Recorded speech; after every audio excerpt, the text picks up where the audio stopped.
Hello friends, welcome back to my class.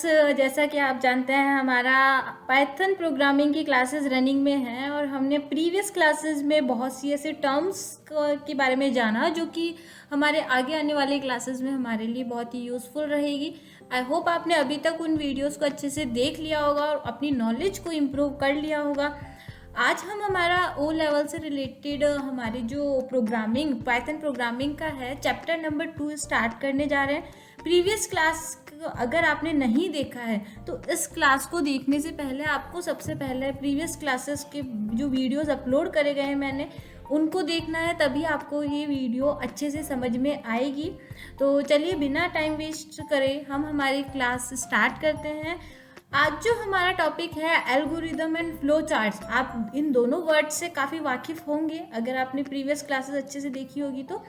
अब हम आज जो टॉपिक के बारे में बात करें कि हमारी जो प्रॉब्लम्स होती है ना प्रोग्रामिंग के थ्रू, पाइथन प्रोग्रामिंग के थ्रू और इन सब के थ्रू हम क्या करते हैं, हमारी प्रॉब्लम्स होती है उनको सॉल्व करने के लिए उसके अकॉर्डिंग हमारे प्रोग्राम्स बनाते हैं, है ना। इन सब के लिए हमारा प्रोग्रामिंग का वर्क करते हैं। तो आज जो हम एल्गोरिदम और फ्लो चार्ट्स ड्रॉ करने के बारे में सीखेंगे वो होगा हमारे किसी प्रॉब्लम के लिए किस तरह से हमें उसके बारे में सोचना है, किस तरह से हमें वर्क करना है, उसके बारे में हम हमारे डिस्कस करेंगे। सबसे पहले एक बार वापस आपको एल्गोरिदम के बारे में इंट्रोड्यूस करवाना चाहूँगी। अगर ये मैं स्मॉल इंट्रोडक्शन दे रही हूँ इन एल्गोरिदम्स एंड फ्लो चार्ट्स का, अगर आपको डीप में देखना है तो जो मैंने प्रीवियस क्लासेस अपलोड करी है आप उनको विजिट करें, तभी आपको ये अच्छे से समझ में आएंगी, क्योंकि ये टॉपिक्स बहुत सिंपल हैं बट आपके ये प्रोग्रामिंग जो आप प्रैक्टिकल आगे की क्लासेस में करने जाएंगे उनके लिए बहुत ही ज़्यादा इंपॉर्टेंट है। ठीक है, तो एल्गोरिदम्स की बात करते हैं। It is a procedure for solving problems. ठीक है, प्रॉब्लम सॉल्व करने के लिए क्या एक तरीके का प्रोसीजर है, शॉर्ट में डिफाइन करवा रही हूँ आपको। The process is shown in step by step instruction. Process क्या होता है, सॉरी एल्गोरिदम क्या होता है। एल्गोरिदम हमारा जो भी हम प्रोग्राम बनाने जा रहे होते हैं उसके बारे में हम स्टेप बाय स्टेप अपने जो इंस्ट्रक्शन लिखते हैं वो किस में आता है, हमारे एल्गोरिदम्स में आता है। जैसा कि मैंने आपको प्रीवियस क्लासेस में बताया, स्टेप 1 से आपने स्टार्ट करा, फिर आपने उसकी डिटेल्स लिखी, जो भी आपका प्रोग्राम था उसके स्टेप्स लिखे और लास्ट में आपने क्या लिखा था, एंड या स्टॉप पॉइंट अपना लिखा था। तो एल्गोरिदम्स में क्या लिखता है, हम हमारा जो प्रोग्राम बना रहे होते हैं उसके स्टेप बाय स्टेप क्या लिखते हैं, वहाँ पे हम हमारे स्टेप्स लिखते हैं। ठीक है, फॉर एग्जाम्पल जैसा कि मैंने यहाँ पे आपको दिखाया ही है ये। ठीक है, एक सेकेंड।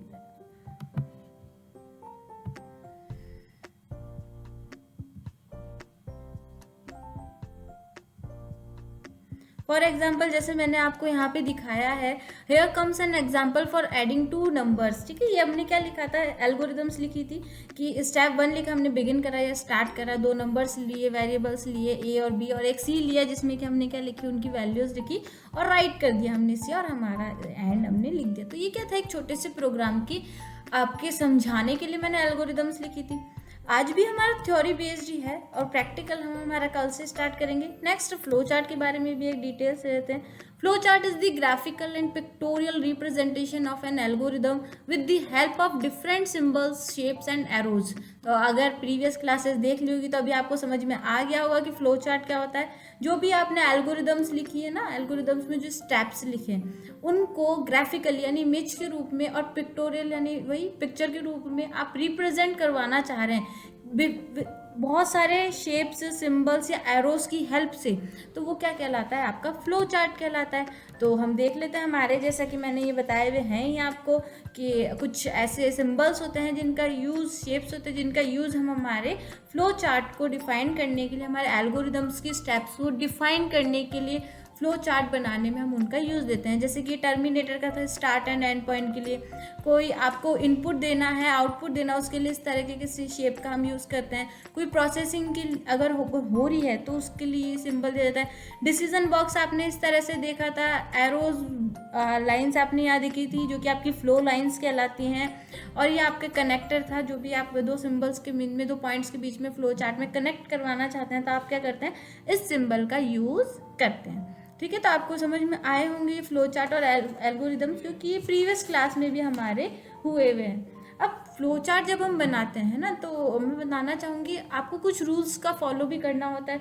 जैसे कि इसमें फ्लो चार्ट बनाया है तो आपको सबसे पहले, जैसे कि यहाँ स्टार्ट एंड स्टॉप सिंबल दिया हुआ है, आपको स्टार्ट के लिए स्टार्ट सिंबल देना होता है, स्टॉप के लिए आपको स्टॉप सिंबल का यूज़ करना चाहता है जो कि बॉटम में होता है। स्टार्ट कहाँ पे होगा? आपके टॉप में होगा, और स्टॉप या एंड पॉइंट, एंड स्टेप आपका कहाँ होगा? बॉटम में होगा।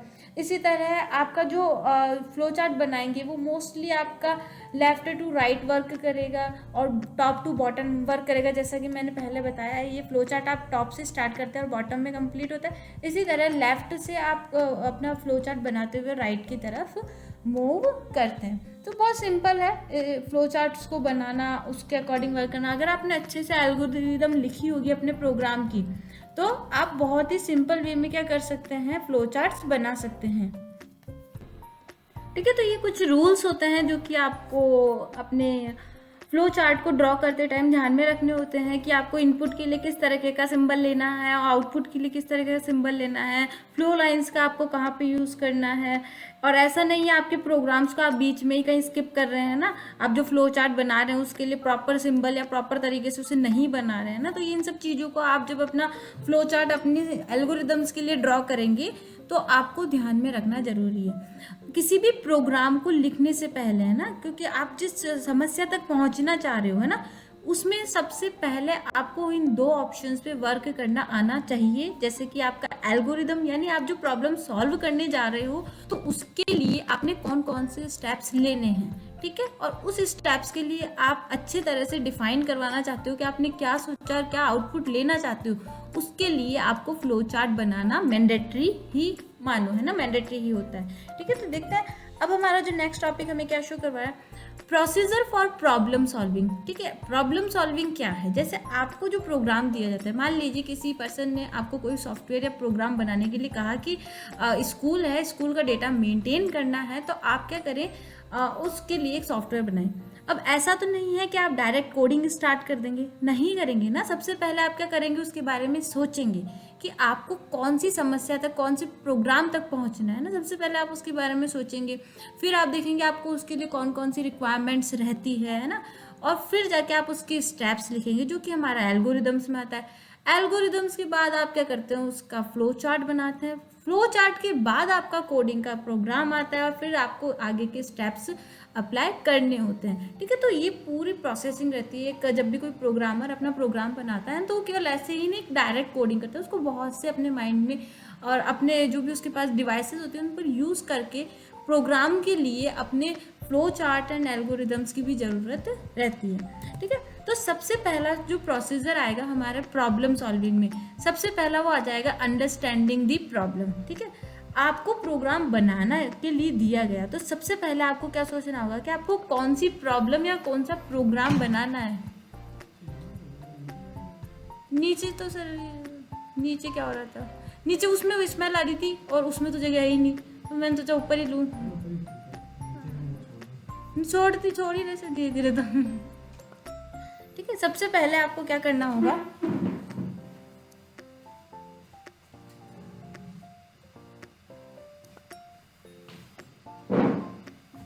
सबसे पहले आपका जो पॉइंट है अंडरस्टैंडिंग दी प्रॉब्लम, यानी आप जो प्रोग्राम बनाने जा रहे हो उसके लिए सबसे पहले आपको ये पता करना होगा कि आपको कौन सी प्रॉब्लम के लिए, कौन से प्रोग्राम के लिए अपना प्रोग्राम बनाना है ना। उसको समझना होगा कि आपको किन किन चीज़ों की, किन किन समस्याओं को समझने की ज़रूरत है अपने प्रोग्राम को बनाने के लिए, और किस किस तरीके से, किन किन मेथड्स का यूज़ करते हुए आप उस प्रोग्राम के एंड पॉइंट तक पहुंचेंगे। तो सबसे पहले क्या होगा, आपको समस्या समझनी पड़ेगी। फॉर एग्जांपल, जैसे मैंने स्कूल का आपको एग्जांपल दिया, तो अगर आपको स्कूल में प्रोग्राम बनाने के लिए, सॉफ्टवेयर बनाने के लिए दिया गया, तो आप क्या करेंगे, सबसे पहले सोचेंगे कि स्कूल के प्रोग्राम में कौन कौन सी मेथड्स होने चाहिए, किस किस तरह से फॉर्म्स होने चाहिए, सारी चीज़ें सोचेंगे। फैकल्टीज़ का क्या लिखेंगे आप, ये सारी थिंग्स सोचनी पड़ेगी आपको अपने प्रोग्राम बनाने से पहले। तो वही है सबसे पहले, अगर आप प्रॉब्लम सॉल्विंग का यूज़ करना चाह रहे हैं, वो के उस प्रोसीजर के ऊपर पहुंचना चाहते हैं, तो सबसे पहले आपको समस्या को समझना पड़ेगा। समस्या को समझने के बाद आपको क्या करना होगा, design the program and make declarations.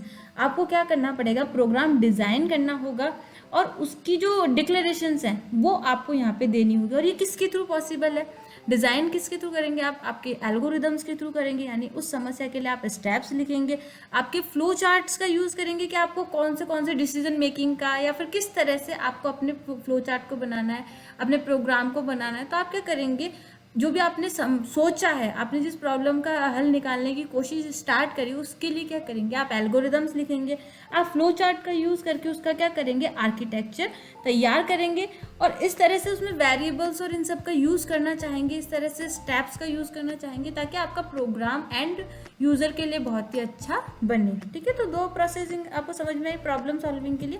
Third आता है राइट द कोड।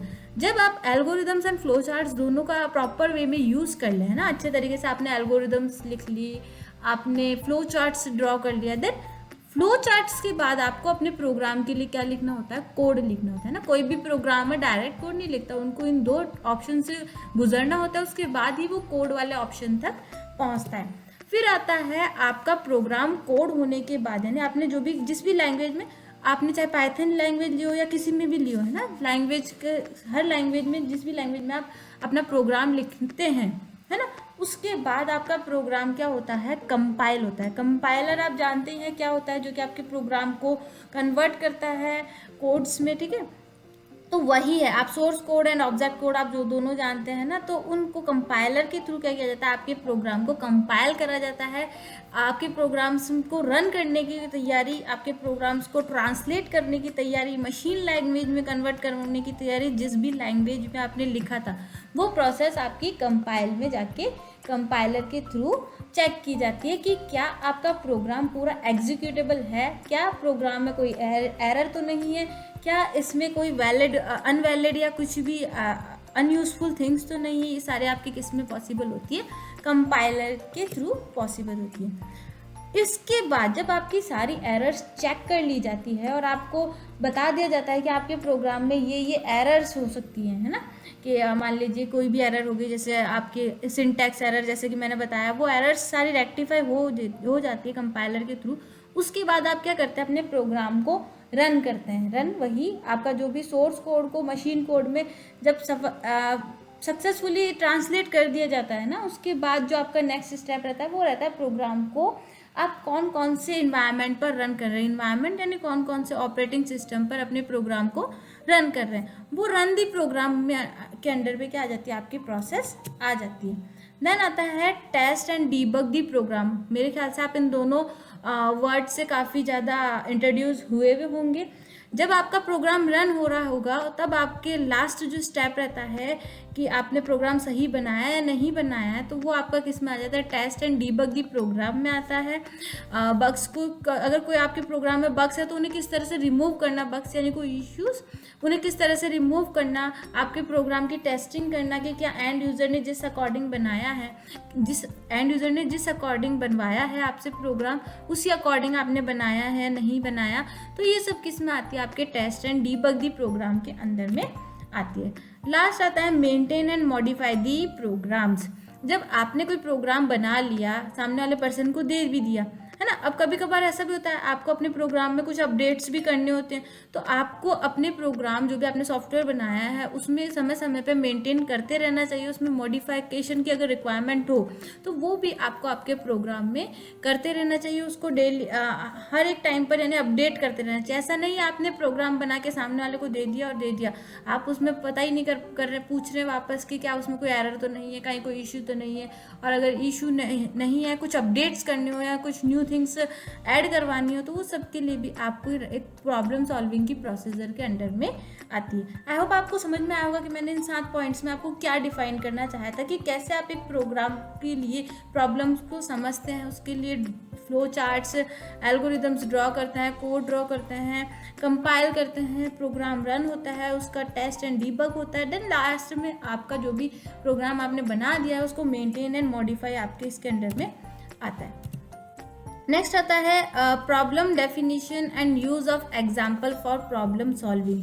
ठीक है, जो आपकी प्रॉब्लम सॉल्विंग के लिए जो आपकी एक डेफिनेशन दी जा रही है और उसका एक एग्जाम्पल समझाने की कोशिश कर रहे हैं ना, तो सबसे पहले आता है कि जब आप किसी भी प्रॉब्लम के बारे में सोचते हैं कि प्रॉब्लम है क्या, यानी आप जो प्रोग्राम बनाने जा रहे हैं तो सबसे पहले आपको क्या करना होता है, आपको नज़र डालनी होती है किस पर, आपकी उस समस्या पर, कि आपकी प्रॉब्लम है क्या, आपको उस प्रॉब्लम के लिए किस किस तरह से वर्क करना है, उसका समाधान आप किस तरीके से निकाल पाएंगे, उसके लिए आपको कौन कौन से स्टेप्स फॉलो करने होंगे, और उसे अगर रिजॉल्व करना है प्रॉब्लम को तो आपको कौन कौन सी प्रोसीजर का यूज़ करना पड़ेगा। ये सब किस में आ जाती है, आपकी प्रॉब्लम डेफिनेशंस एंड प्रॉब्लम्स की जो रिजॉल्विंग के लिए स्टेप्स होते हैं उसके अंदर में आ जाती है। जैसे कि सबसे पहला मैंने आपको बताया था प्रॉब्लम के बारे में सोचेंगे, तो ये उसी के अंडर में आता है। और इवेल्युएट द प्रॉब्लम का मतलब कि आप सबसे पहले जो प्रॉब्लम है उसका इवेल्युएशन कर रहे हैं, कि मान लीजिए आपको कुछ सेल करना है ना, तो सेल करना है या सेल इंक्रीज करना है, तो किसके अंदर में आ जाएगा,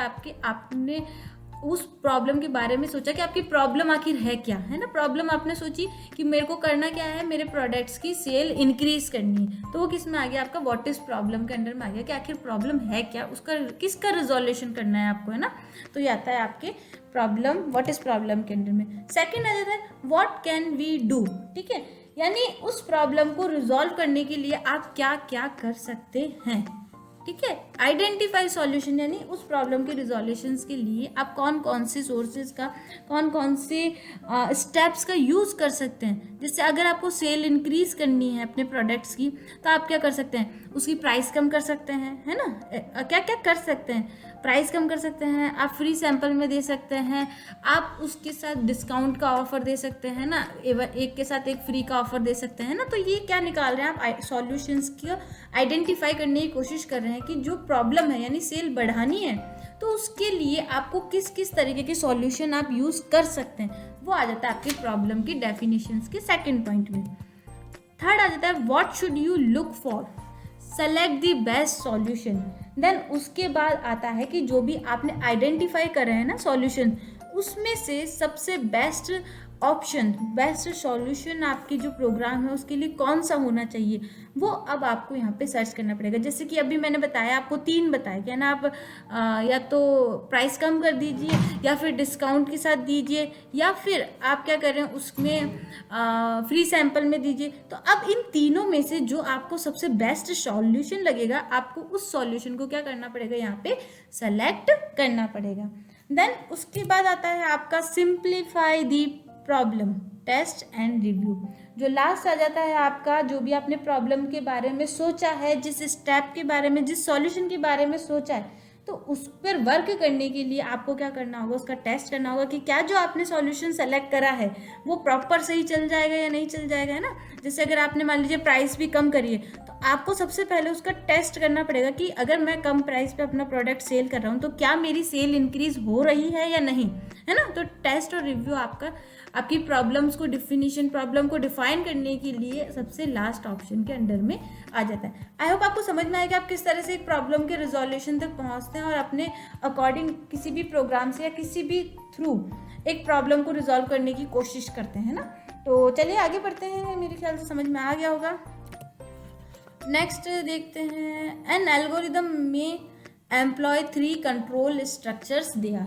अब हम जब प्रॉब्लम सॉल्व कर ली है ना, तो जब हम एक एल्गोरिदम बनाने जा रहे होते हैं ना, तो किसी भी प्रॉब्लम के रिजोल्यूशंस के लिए हम जब एल्गोरिदम्स बनाने जा रहे हैं, तो हमें कुछ ऐसे 3 कंट्रोल स्ट्रक्चर्स हैं, 3 स्ट्रक्चर्स हैं जिनको फॉलो करना होता है। कुछ तो जैसे सिक्वेंशियल बेस्ड प्रोसेसिंग होते हैं, है ना, आगे हम इनके बारे में डीप में पढ़ेंगे। कुछ तो सिक्वेंशियल बेस्ड होते हैं, कुछ आपके होते हैं जैसे कि डिसीजन बेस्ड प्रोसेसिंग होते हैं, है ना, कुछ आपके इटरेटिव और रिपीटिशन प्रोसेसिंग के अंडर में आते हैं, है ना। तो ये 3 ऐसे स्ट्रक्चर्स होते हैं जिनका आपको अपने प्रोग्राम्स की, एल्गोरिदम्स के लिखने के लिए फॉलो करना होता है ना, कि आप किस किस तरीके से अपने प्रोग्राम को प्रॉपर रन करना चाहते हैं ना। तो सबसे पहले हम बात कर लेते हैं हमारे सिक्वेंशियल बेस्ड प्रोसेसिंग की। और सिक्वेंशियल एल्गोरिदम और serial algorithm is an algorithm that executed sequentially, है ना। सिक्वेंशियली यानी आप समझ रहे हैं, 1 बाय 1 स्टेप सीधा सीधा सीधा आपका चलता जा रहा है, once through from start to finish without other processing executing. यानी इसमें स्टार्ट से फिनिश आपका प्रोग्राम सिंपल सीक्वेंस में एक के बाद एक के बाद एक चलता जाता है, बिना किसी दूसरी प्रोसेसिंग के एग्जीक्यूशन के लिए ना। इसमें कोई सी भी बीच की प्रोसेसिंग नहीं होती, केवल सिंपल वे में आपका प्रोग्राम सीक्वेंस के अकॉर्डिंग वर्क करता जाता है। आपका कोई भी जैसे बीच में आपको डिसीजन के या इस तरीके की मेथड्स का इसमें यूज़ नहीं करना पड़ता। फॉर एग्जांपल देखिए यहाँ पे दे रहे हैं example for adding two numbers, है ना। तो ये एक सिक्वेंशियल बेस्ड आपकी प्रोसेसिंग के अंडर में आ जाएगा। कैसे? क्योंकि आपने क्या करा, सिक्वेंस सिंपल से लिए। सबसे पहले आपने बिगिन करा, दो वेरिएबल्स लिए ए बी, उनकी वैल्यूज़ को रीड करा और सी में उनकी वैल्यूज़ करा, सी की राइट कर दिया जो भी था वैल्यू और एंड कर दिया, है ना। सिक्वेंशियल आपका सिक्वेंस के अकॉर्डिंग आपका प्रोग्राम की आपने क्या लिख दी, एल्गोरिदम्स लिख दी और बहुत ही सिंपल आपका प्रोग्राम्स को आपने क्या कर लिया, प्रोग्राम्स के लिए एल्गोरिदम लिख ली, उसके अकॉर्डिंग आप क्या करना सकते हैं, फ्लो चार्ट लिखते हैं और उसके कोड फिर आप क्या कर सकते हैं, तैयार करते हैं। तो सिक्वेंस बाय सिक्वेंस इसमें रन कर रहे हैं। नेक्स्ट देखते हैं हमारा डिसीजन बेस्ड प्रोसेसिंग। ठीक है, डिसीजन यानी आप कोई ना कोई उस पर निकलना चाहते हैं ना, किसी डिसीजन पर पहुंचना चाहते हैं कि हाँ अंतिम निर्णय ये होना चाहिए, है ना। तो वो जो आपका वर्क करता है एल्गोरिदम्स में, वो किस में आता है, आपका डिसीजन, यानी इसमें थोड़ा सा मोड आता है। अभी तो आपने सीक्वेंस में देखा एक के बाद एक स्टेप, बट अब जो होगा है ना वो आपका थोड़ा डिसीजन पे बेस्ड होगा। कैसे? Decision based processing statements are used when the outcome of the process depend on the same condition. यानी जो आपकी डिसीजन बेस्ड आपका जो भी प्रोसेसिंग होता है एल्गोरिदम्स के लिए, वो किस पर बेस्ड होता है, जो भी आपकी डिसीजन प्रोसेसिंग के स्टेटमेंट्स होते हैं ना, उस पर क्या होता है, प्रॉपर बेस्ड होता है। और ये बहुत ही अच्छे तरीके से प्रोसेसिंग का एग्जाम्पल आपको डिफाइन करवाता है। कैसे? देखें, इसका एक एग्जाम्पल देखते हैं। पहले आपने देखा था जो सिंपल सिक्वेंशियल का स्टार्ट था, वेरिएबल्स ले लिए थे आपने और सिंपल सी में उसकी वैल्यू रखी और प्रिंट करवा दिया। अब इसमें देखिए हमारा प्रोग्राम स्टार्ट हो रहा है, ठीक है। स्टेप 2 में क्या ले रहे हैं, हम वेरिएबल्स ले रहे हैं ए और बी, ठीक है।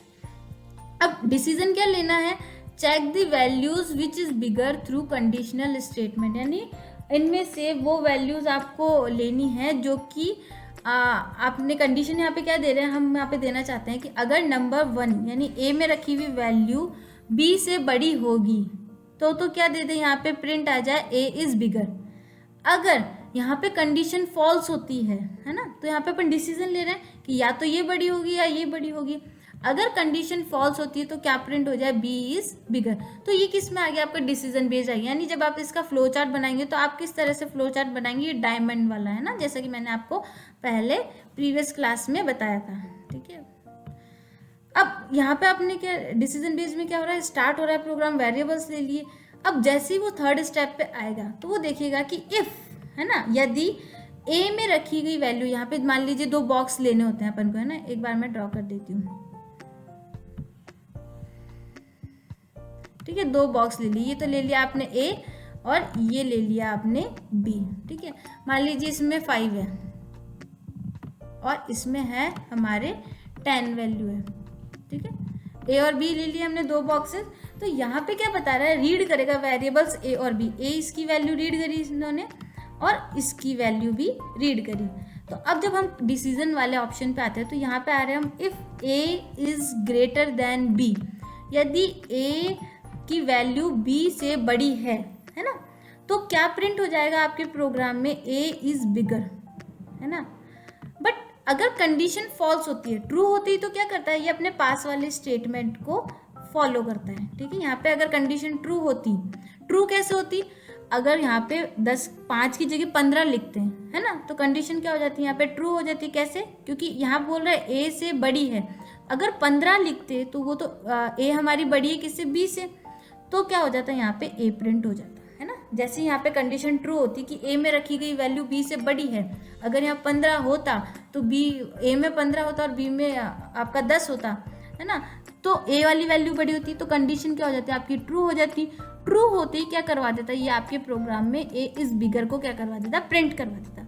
बट अगर यहाँ पे कंडीशन फॉल्स होती है, फॉल्स कैसे हुई, जैसे ए में रखी गई वैल्यू कितनी है, 5 है और बी में रखी गई वैल्यू 10 है, तो यहाँ पे कंडीशन क्या हो गई, फॉल्स हो गई, सॉरी, है ना।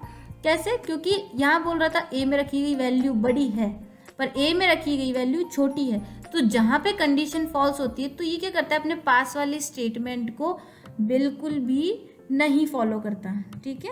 ये कहाँ चल जाता है, इसके बाद जो भी स्टेटमेंट दिया गया होता है ना प्रिंट करवाने के लिए, उस पर जाता है ना। कंडीशन फॉल्स होगी, अगर कंडीशन ट्रू होगी तो पास वाले स्टेटमेंट को देखेगा, अगर कंडीशन फॉल्स होगी तो पास वाले स्टेटमेंट को ना देख के नेक्स्ट जो भी स्टेटमेंट दिया होता है उसे प्रिंट करवा देगा। A B is bigger. अब यहाँ हमने वैल्यू रखी 5 और 10, ठीक है, तो A is greater than B, condition क्या हो रही है, फॉल्स हो रही है, क्योंकि ए में 5 और 10 है, तो फॉल्स हो रही है, यानी डिसीजन लेना है कि इन दोनों में से कोई एक डिसीजन ले, तो फॉल्स हो रही है, तो हमारे डिसीजन में क्या आ जाएगा, बी इज बिगर, क्योंकि बी में क्या रखा गई है, 10 वैल्यू रखी गई है, ठीक है। तो ये कंडीशन समझ में आई गई होगी, सिंपल तरीके से मैंने समझाने की कोशिश करी है। यहाँ पे क्या लिया हमने, डिसीजन लिया है, कोई डिसीजन लिया है कि हम किस एंड पॉइंट पे पहुंचना चाहते हैं, दो सिचुएशंस में से हमें किसी एक सिचुएशंस का यहाँ पे रिजल्ट निकाल लिया, और लास्ट में क्या कर रहे हैं हम, हमारा स्टॉप एंड एंड कर रहे हैं। तो ये होता है आपका डिसीजन बेस्ड प्रोसेसिंग और उसके स्टेप्स के बारे में। नेक्स्ट आता है हमारा इटरेटिव और रिपीटेशन प्रोसेसिंग, यानी ऐसी प्रोसेसिंग जो कि बार बार क्या होगी, आपकी रिपीट होगी। इटरेशन और रिपीटेशन प्रोसेसिंग और लूप प्रोसेसिंग, लूप क्या करता है, कंटिन्यूअसली बार बार रनिंग में रहता है ना, एक बार चल जाएगा फिर भी चलता रहेगा, जीरो के अकॉर्डिंग वो बार बार रनिंग में रहता है। Loop processing is an intellectual process which allows execution of statements repeatedly following with the conditions, है ना। आपकी चाहे इटरेटिव प्रोसेसिंग हो गई, आपकी जो रिपीटेशन प्रोसेसिंग या लूप प्रोसेसिंग क्या है, एक इंटेलेक्चुअल प्रॉपर्टीज है, इंटेलेक्चुअल प्रोसेस है ना, इंटेलेक्चुअल प्रोसेस है जो कि क्या करती है, आपकी जो भी सिचुएशंस होती है उसके अकॉर्डिंग बार बार क्या करती है, उसको फॉलो करती जाती है जब तक कि वो फाइनल स्टेप तक नहीं पहुंचती। This statement with in loop structure is executed again and again till and until condition is true, ठीक है। ये स्टेटमेंट कब तक आपका बार बार वर्क करता जाएगा, जब तक कि कंडीशन ट्रू ना हो जाए, है ना, जब तक कि आपकी कंडीशन ट्रू ना हो जाए, जब तक फॉल्स होता जाएगा ये कंडीशन आपकी क्या होती जाएगी, रिपीट होती जाएगी, ठीक है। अब हम देखते हैं इसका एक एग्जांपल जो कि आपका लूप यानी रिपीट होता जाएगा, है ना। सबसे पहले जैसे यहाँ पे हम सिंपल सा लेते हैं, बिगिन करा है हमने, है ना, पेन ले लेते हैं, बिगिन करा है। सबसे पहले नम की वैल्यू हमने दे दी है यहाँ पे, खुद ने ही 1 दे दी है, ठीक है। ये एक बॉक्स बनाया है, बॉक्स बना के आपको करना होगा सारा काम, है ना, 1 दे दी। अब ये कंटिन्यू, ये होगा रिपीटेड कैसे, अब जब वाइल कंडीशन यहाँ पे अप्लाई हो रही है कि ये इस स्टेप पर तब तक आए जब तक कि नम की वैल्यू इससे ज़्यादा या इक्वल टू 10 ना हो जाए, है ना, तब तक क्या हो जाए, रिपीट हो जाए। अब जैसे ही हमने देखा नम की वैल्यू 1 है, तो यहाँ पे वाइल में कंडीशन चेक होगी कि नम में रखी गई value smaller than and equal to है 10 के, तो कंडीशन प्रिंट क्या हो जाए, नम की वैल्यू हो जाए, है ना। तो देखा यहाँ पे नम में कितना रखा हुआ है, आपके 1 रखा हुआ है, ये नम है आपका, है ना, सॉरी, ठीक है, थोड़ा सा राइटिंग अच्छी नहीं है, कोई बात नहीं, है ना, ये नम है, नम में हमने लिखा हुआ है 1। अब 1 इसका स्मॉल है इससे, तो आउटपुट में हमारा क्या प्रिंट हो जाएगा, आउटपुट देख लेते हैं इसका एक,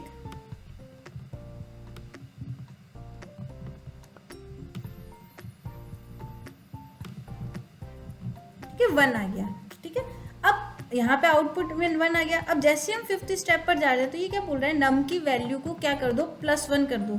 जहाँ नम की वैल्यू 1 थी, अब उसमें +1 कर देंगे तो यहाँ पे नम की वैल्यू क्या हो जाएगी, आपकी 2 हो जाएगी, ठीक है। 2 होते ही क्या करेगा, वापस आपके इस स्टेटमेंट पर आएगा वाइल, कि जब तक चलेगा जब तक कि कंडीशन ट्रू होती जा रही है ना। वाइल पर आया, यहाँ पे देखा नम में रखी गई value smaller than and equals to है 10 के, तो वापस इसे कंडीशन ट्रू मिल गई, ट्रू मिली क्योंकि ये छोटी है, नम में 2 रखा हुआ है, 10 से छोटा है हम जानते हैं, तो प्रिंट क्या हो जाएगा, नम की वैल्यू, तो यहाँ पे क्या हो जाएगा, अब प्रिंट हो जाएगा। नेचुरल नंबर सी होते हैं कि आप, है ना, ये हम करवा रहे हैं प्रोग्राम हमारा नेचुरल नंबर्स को प्रिंट करवाने के लिए, यानी 1 से 10 तक आप प्रिंट करवाना चाहते हो, तो किस में आ रहा है आपके नेचुरल नंबर्स में, है ना। 2 हो गया। अब फिर कंडीशन ट्रू हुई, नम की वैल्यू प्रिंट होने के बाद हम वापस किस पर जा रहे हैं, नम की वैल्यू को +1 करा रहे हैं, ठीक है। नम की वैल्यू अब +1 हो गई, अभी तक 2 थी, अब क्या हो जाएगी, नम की वैल्यू 3 हो जाएगी।